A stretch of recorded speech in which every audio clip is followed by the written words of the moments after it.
আমার রাসূল বলেন একটা মায়ের দল, একটা নারীর দল, সে স্বর্ণের মতো, রূপার মতো দামি।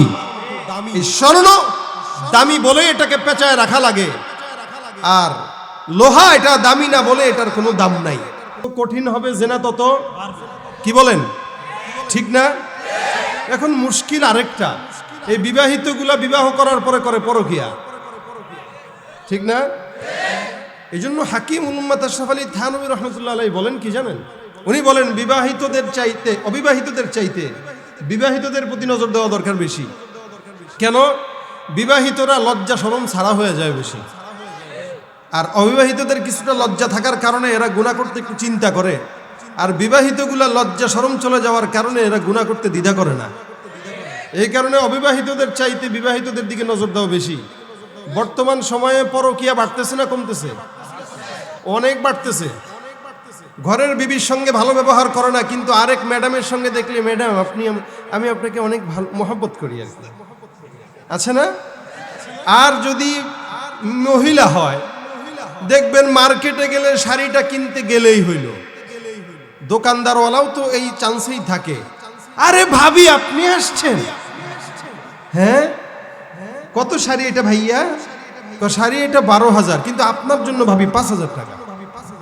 এই যে ভাবি এত পছন্দের, এই ভাবি আসলে এই চান কে আসছে দেখছিস, এই শুরু হয় এখান থেকে। অথচ আমাদের বাপদাদাদের আমলে দেখেন, আমাদের মারা, আমাদের বোনরা, তাদেরকে যেটাই দেওয়া হয়েছে ওইটাই পড়ছে, যেটা কিনে দিছে এটাই, আপনাদেরটা পড়ে নাই মনে হয়। তা কথার আওয়াজ এমন কেন? যেটা কিনে দিবে ওইটাই পছন্দ। আর এখনকার জামানায় শাড়ি যদি একটা কিনে আনে, আর স্বামী খালি কিনে আনলেই হলো, রুচি কি আপনার, কইলাম না, যেটা বলে এটা মহিলারা জানে কি বলে। এজন্য স্বামী যখন দেখে একবার দুইবার তিনবার, আরে বউ তো আমার পছন্দ করে না, তখন স্বামী চিন্তা করে দুধ যাক, এই প্রেশারি নেওয়া দরকার কি, তুমি তোমারটা পছন্দ মতো কিনো, তোমার টাকা দিয়ে দিলাম। এই কিনতে যায় ঘটায় আকামটা, আছে না নাই? আবার কয় এটা হইলো স্বাধীনতা। আসলে কি স্বাধীনতা না পরাধীনতা? জোরে বলেন কি? স্বাধীনতার, নারী স্বাধীনতার নামে এলো কলঙ্কের জোয়ার, নারী স্বাধীনতার নামে এলো কলঙ্কের জোয়ার, একই নারীর অধিকার কখন জানি শেষ হবে এই অশ্লীলতা। ওয়ার্ড কমিশনার থেকে ইউনিয়ন পরিষদে, ক্রমান্বয়ে দেখো রে ভাই একেবারে সংসদে। ওয়ার্ড কমিশনার থেকে ইউনিয়ন পরিষদে, ক্রমান্বয়ে দেখো রে ভাই একেবারে সংসদে। নারী থাকবে সুখের নীড়ে, এত কষ্টের কি দরকার, নারী থাকবে সুখের ঘরে, এত কষ্টের কি দরকার, একই নারীর অধিকার কখন জানি শেষ হবে এই অশ্লীলতা।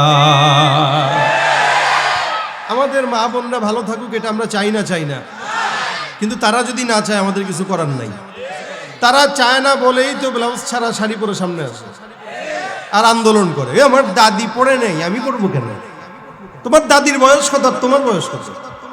তোমার দাদি 100 বছর বয়সে ব্লাউজ ছাড়া শাড়ি পরছে, আর তুমি 15 বছর বয়সে পড়ো কেন? কথা বলে না? ওর বয়স আর দাদির বয়স এক।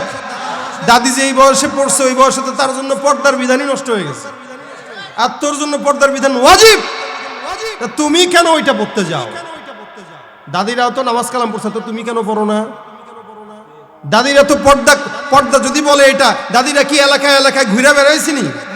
এভাবে ঘুরে বেড়াইছে, তা তুমি কেন ঘুরে বেড়াও? তার মানে এরা যদিও কথা বলছে, একটা বাস্তব কথা দেখাইছে যে দাদিরা এই করছে, কিন্তু তাদের উদ্দেশ্য ভালো না। আর এদেরকে সমাজে নামায় হচ্ছে একদল সুশীল নামধারী মূর্খের দলেরা। এরা চায় মা বোনদের পেটটা নাপাক হোক, যেন এই পেট থেকে কোনো জুবায়ের আহমদ আনসারী বের না হইতে পারে। এরা এটা চায়, এই কারণেই নারীদেরকে রাস্তায় নামায়। কিন্তু মা বোনদের সম্মান কতটুকু এটা মা বোনরা নিজেরাও জানে না। কিন্তু স্বর্ণের চেয়ে লোহার ওজন বেশি। এ কারণে ভাই খুব বুঝবেন, মা বোনরা যারা সমাজে আছে, আজকে এখানে আছে, আশেপাশে শুনতেছেন, আল্লাহ পাক আপনাদেরকে বহুত সম্মানী বানিয়েছেন। আপনারা আমাদের মাথার তাজ।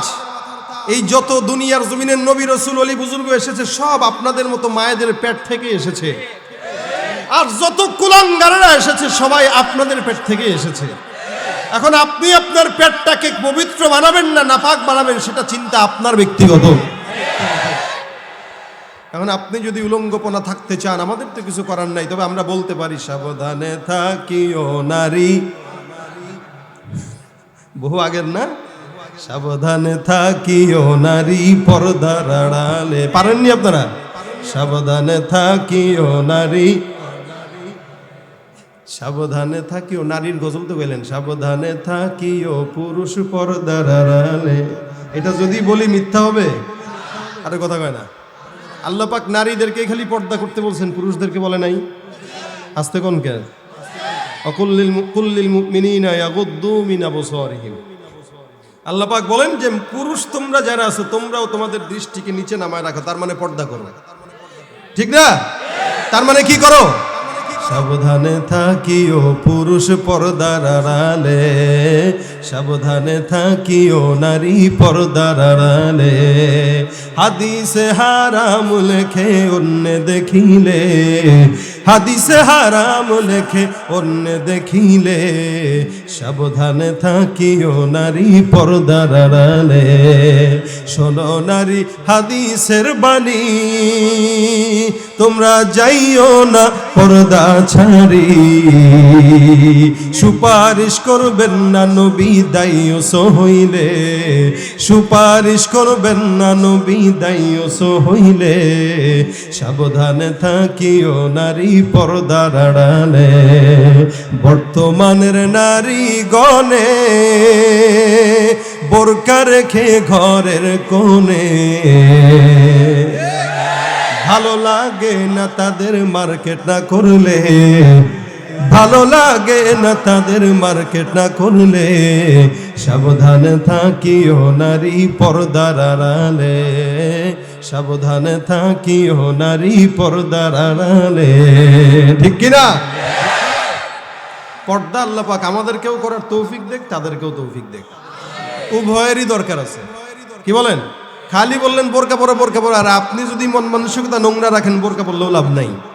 এজন্য উভয়েরই পর্দা দরকার। আল্লাহ পাক পুরুষকেও বলেছেন নারীকেও, কথা কয় না, পুরুষকেও বলেছেন নারীকেও, উভয়ের পর্দা দরকার আছে না নাই? আল্লাহ আমাদেরকে আমল করার তৌফিক দেখ, বলেন আমিন। আমি আপনাদের সামনে যে আয়াতে কারিমা তেলাওয়াত করেছি, আল্লাহ পাক রব্বুল আলামিন এই আয়াতে কিছু বেঈমানদের কথা ইঙ্গিত করে বলেছেন, যারা আল্লাহ পাকের আয়াতকে অস্বীকার করে এবং আল্লাহওয়ালা নবীওয়ালা উম্মতদেরকে গালি দেয়, এদের উদাহরণ আল্লাহ পাক এই আয়াতে বলেছেন। বর্তমান সময়ে ওলামা একরামদেরকে, মুসলমানদেরকে, নামাজিদেরকে গালি দেনেওয়ালা লোক অভাব আছে? কথা বুঝেন নাই? অভাব আছে? হুজুরদেরকে গালি দেনেওয়ালা লোক অভাব আছে? এই সমাজে অসংখ্য অশিক্ষিত, মূর্খ বলবো আমি, এরা শিক্ষিত জ্ঞান পাপী, যারা বিদেশ থেকে ডিগ্রি অর্জন করে, কিন্তু এদের শিক্ষা এদেরকে জান্নাতের রাস্তা দেখায় না, নাস্তিকতার রাস্তা দেখায়। যার কারণে তাকরিমদের মতো হাফেজে কোরআন 13 বছর বয়সে সারা দুনিয়া অর্জন করার পরেও এদের ভালো লাগে না। এরা বলে এরা কি অর্জন, কোরআনই তো পড়ছে, কিন্তু লাঠি দিয়া ফুটবলটাকে যখন গোলের কাতারে ঢুকায় এদের কাছে ওইটাকে অনেক বড় অর্জন মনে হয়, আল্লাহর কোরআনটাকে এদের কাছে বড় অর্জন মনে হয় না। তাহলে যাদের জ্ঞান থাকার পরেও আল্লাহর কোরআনের মহব্বত নাই, কোরআনের অর্জন নাই, কোরআনের সম্মান যাদের দিলে ঢুকে না, অথচ ফুটবলের লাথি লাথি খেলা তার দিলের ভিতরে সম্মানের জায়গা করে, এরা আসলে শিক্ষিত না, এরা শিক্ষিত শয়তান। দুর্নীতির ওই আখড়ায় বসে, দুর্নীতির ওই আখড়ায় বসে জাহির করে জ্ঞান, কলম দিয়ে কামায় টাকা ধরে সাধুর বান। ওরা শিক্ষিত শয়তান, ওরা শিক্ষিত শয়তান, ওরা শিক্ষিত শয়তান। ওরা হলো দেশের লাগি মহামারীর মতন, ফাইলে কলম ঠেকাইয়া চালায় শুধু নির্যাতন। ঘুষের টাকায় ওদের ভুরি, ঘুষের টাকায় ওদের ভুরি করে যে টান টান। ওরা শিক্ষিত, ওরা শিক্ষিত শয়তান, ওরা শিক্ষিত শয়তান, ওরা শিক্ষিত শয়তান। পীরগিরিয়ার মাজার পূজা চলছে দেশটা জুড়িয়া, শিরকি আর ভণ্ডামিতে দেশটা দেখো ভরিয়া। পীরগিরিয়ার মাজার পূজা চলছে দেশটা জুড়িয়া, শিরকি আর ভণ্ডামিতে দেশটা গেছে ভরিয়া।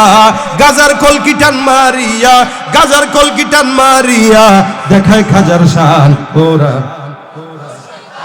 ওরা শিক্ষিত শয়তান, ওরা শিক্ষিত শয়তান, ওরা শিক্ষিত শয়তান। আছে না নাই? যাদের শিক্ষা থাকার পরেও শিক্ষা দিয়া আল্লাহর কোরআন দেখতে পারে না, যাদের শিক্ষা থাকার পরেও এই শিক্ষা দিয়ে আল্লাহর কোরআনের রাস্তা, জান্নাতের রাস্তা এরা নিজের চোখে দেখতে পায় না, আল্লাহ পাক রব্বুল আলামিন বলেন এদের উদাহরণ হইল ফামাসালুহু কামাসালিল কালবি ইন তাহরিস আলাইহি ইয়ালহাস আও তাতরুকহু ইয়ালহাস। এদেরকে তাড়া দিলেও জিহ্বাটা বের হয়, না তাড়া দিলেও জিহ্বাটা বের হয়। অর্থাৎ একটা কুকুর যেমন জিহ্বা ঝুলায় ঝুলায় ঘেউ ঘেউ করে রাস্তায় হাঁটে, এই সমস্ত কুলাঙ্গার বদমাশরাও ঘেউ ঘেউ করে কোরআনের বিরুদ্ধে হাঁটে। এই কথা বলেছেন কে? এ মুসলমান, আল্লাহ পাক রব্বুল আলামিন পয়গম্বরকে বলেন, এ রাসূলুল্লাহ, আপনাকে আমি আল্লাহ পাক রব্বুল আলামিন আদেশ করলাম নবী, আমি আল্লাহ পাক বললাম আতলু আলাইহিম নাবাল্লাযী আতাইনাহু আয়াতিনা। আপনি ওই সমস্ত ঘটনা বর্ণনা করে আমার উম্মতদেরকে শোনায়া দেন, যেই সমস্ত ঘটনা আমার উম্মতরা শুনলে উম্মতদের ভিতরে ঈমানের জজবা বাড়বে আর এরা শিক্ষা অর্জন করতে পারবে। কাদের ঘটনা বলে? যেই সমস্ত লোক আয়াতিনা ফানসালাখা মিনহা, আমার আয়াতকে অস্বীকার করলো, আমার দিনকে অস্বীকার করলো। আল্লাহ পাক রব্বুল আলামিন বলেন, আমি যা যা করলাম, যা যা দিলাম, যা যা বললাম, এই সব কিছুকে অস্বীকার করলো। আল্লাহ পাক রব্বুল আলামিন বলেন, এই সমস্ত বান্দারা শয়তান তাদের পিছনে লেগে গেল। ফাতবাহু শাইতানু ফাকানা মিনাল গাওয়িন। যখন শয়তান তাদেরকে বিতাড়িত করে দেয়, শয়তান তাদের পিছনে পিছনে ঘুরে যায়। এই সমস্ত বান্দারা তখন আলেম পছন্দ করে না, এই সমস্ত ব্যক্তিরা তখন দিন পছন্দ করে না, এই সমস্ত ব্যক্তিরা তখন কোরআন পছন্দ করে না, এই সমস্ত ব্যক্তিরা তখন নামাজ রোজা পছন্দ করে না। আল্লাহ পাক বলে, এরা গোমরা, এরা গোমরা। এদের কথা আপনি আপনার উম্মতদেরকে বলে দেন, এদের অবস্থা হইল ওই সকল কুকুরদের মতো যারা জিহ্বা ঝুলায় ঝুলায় খাবারের পিছনে ছুটে। আর এই সমস্ত মুনাফিক বেঈমানেরা জিহ্বা ঝুলায়া নাস্তিকদের পক্ষে, নাস্তিকদের দালাল হয়ে খাবার জন্য ছুটে কোরআনের বিরুদ্ধে যায়। ভাইরা আমার খুব বুঝবেন, এই সমস্ত আয়াতের ভিতরে আল্লাহ পাক রব্বুল আলামিন বলেন, আমি আল্লাহ একটা মেসেজ দিলাম উম্মতদের জন্য, গোটা দুনিয়ার মানুষদের জন্য। আমি রব্বুল আলামিন বললাম, পয়গম্বর আপনি আপনার উম্মতদেরকে এই সমস্ত আয়াতগুলো বর্ণনা করে শোনায় দেন। এই বর্তমান জামানায় কেন নয়, বর্তমান জামানায় শুধু নয়, দুনিয়ার শুরু থেকে আজ পর্যন্ত যত বেঈমানের দলেরা আল্লাহ পাক রব্বুল আলামিনের বিরুদ্ধাচারণ করেছে, যত বেঈমানের দলেরা কোরআনের বিরুদ্ধাচারণ করেছে, আল্লাহ পাক প্রত্যেকটা বেঈমানকে জায়গায় জায়গায় অপমানিত করেছেন না করেন নাই? ফেরাউনের আল্লাহ পাক রব্বুল আলামিন মূসার বিরুদ্ধে ফেরাউনকে লাগাই দিয়েছিলেন, যদিও মূসা পয়গম্বর আল্লাহ পাক রব্বুল আলামিনের তরফ থেকে নবী। ফেরাউন মূসা পয়গম্বরের বিরুদ্ধাচারণ করার পরেও রব্বুল আলামিন ফেরাউনকে বহুত সময় দিয়েছে, সুযোগ দিয়েছে। আল্লাহ পাক রব্বুল আলামিন মূসাকে ফেরাউনের বিরুদ্ধে বিপক্ষে লাগাই দিলেন। এ মূসা, ফেরাউনকে তুমি বারবার দ্বীনের দাওয়াত দাও, তার কাছে যাও। আল্লাহ পাক রব্বুল আলামিন দুই ভাইকে বললেন, কুলু কওলান লাইয়িনান লাআল্লাহু ইয়াতাযাক্কারু আও ইয়াখশা। এদের সঙ্গে উত্তম ভাষায় কথা বলে তাদেরকে দ্বীনের দাওয়াত দাও। আল্লাহ পাক বললেন, নরম নরম ভাষায় কথা বলো, যেন তারা হেদায়েত আনতে পারে, যেন তারা ঈমানের পথে চলে আসতে পারে। ফেরাউনের সামনে যায় মূসা পয়গম্বর দাওয়াত দেয়, মাগার শুনে না। কিন্তু মূসা যতই দাওয়াত দেয়, ফেরাউন ততই মূসার বিরুদ্ধাচারণ করে। সেই বর্তমান জামানায় কেন, শুরু থেকে এই পর্যন্ত পৃথিবীর ফেরাউনের মতো অন্য কোন শাসক এমন ছিল না যে এত বড় শাসক এবং এত বড় নিজেকে খোদা দাবি করেছে। এত শক্তি থাকার পর আল্লাহ পাক রব্বুল আলামিন সেই ফেরাউনের মতো কুলাঙ্গারকে পানিতে ডুবায় মারছেন, ঠিক কিনা? এটা আল্লাহ পাক রব্বুল আলামিনের ধরা। রব্বুল আলামিন বলেন, এ পয়গম্বর আমি আল্লাহ পাক রব্বুল আলামিন বললাম, মা কানা রব্বুকা নাসিয়া, আপনার রব কোনদিন ভুলেন না, আপনার রব ছাড় দেয়। বান্দা যখন আকাশে উঠতে থাকে, বান্দা যখন গুনাহ করতে করতে আসমানে উঠে যায়, রব্বুল আলামিন বলেন তুই উঠতে থাক, উঠতে থাক, উঠতে থাক। তোর নারায়ের রশিটা অন্য কারো হাতে নয়, তোর নারায়ের রশিটা আমি আল্লাহর হাতে। উঠতে উঠতে যদি বেশি উড়ে যাস, আমি আল্লাহ টান দিয়া জমিনে ফালাইতে 1 সেকেন্ড দেরি করি না। ওমা কানা রব্বুকা নাসিয়া, পৃথিবীর ইতিহাসে যতগুলো বেঈমানের বাচ্চারা আল্লাহর বিরোধিতা করলো, যতগুলো বেঈমানের বাচ্চারা কোরআনের বিরোধিতা করলো, আল্লাহ পাক রব্বুল আলামিন তাদেরকে সাইজ করেছেন। যত বেঈমানেরা আল্লাহর নবীর বিরুদ্ধাচারণ করেছে তাদেরকেও সাইজ করেছেন। আবু জাহেলে ছোট্ট 2টা বাচ্চার মাধ্যমে আল্লাহ পাক সাইজ করেছেন। এ মুসলমান, সমস্ত প্রকার বেঈমানদেরকে আল্লাহ পাক রব্বুল আলামিন ছাড় দেন না। এই জন্য হে ইসলাম বিদ্বেষীরা ভালো করে কান খুলে শুনে রাখো, আবু জাহেল পারে নাই, উতবা পারে নাই, সায়বাও পারে নাই, আবু লাহাবও পারে নাই, আল্লাহ পাক রব্বুল আলামিনের দুনিয়াতে ফেরাউন পর্যন্ত পারে নাই। আর তোমার মতো সিসকে দৌর জিন্দেগিতেও পারবা না, ঠিক কিনা? আল্লাহর কোরআনের আগুন যত নিভায় দিতে চাবা, কোরআনের আগুন ততই জ্বলবে, ততই জ্বলবে, ঠিক কিনা? এই কোরআনটাকে আল্লাহ পাক রব্বুল আলামিন হেফাজতের দায়িত্ব নিলেন। আল্লাহ পাক বলেন, এই কোরআনটা আমি আল্লাহ পাক নাজিল করলাম, আমি আল্লাহ পাক এটার সমস্ত প্রকার দায়িত্ব নিয়ে নিলাম। কিয়ামত পর্যন্ত যত প্রকার নোংরা মানুষরা আসুক না কেন, আমি আল্লাহ পাক রব্বুল আলামিন যতই বিরোধিতা করুক না কেন, আমি আল্লাহ তাদের বিরুদ্ধাচারণ সফল হতে দিব না। ভাইরা আমার, এই সমস্ত এই জন্য আল্লাহ পাক রব্বুল আলামিন তাদেরকে সুন্দর করে সতর্ক করে দিলেন। রাসূলকেও বলে দিলেন এদের অবস্থা বুঝেন।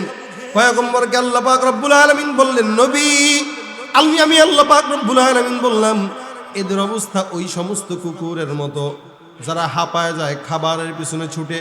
দুনিয়ার নাস্তিক বেঈমানরাও খাবারের পিছনে ছুটে হাঁপায় যায়। তারা গোলামি করে কাগতের গোলামি করলে হাতের ভিতরে গাঁজা খাওয়ার কিছু টাকা পাওয়া যায়, ঠিক কিনা?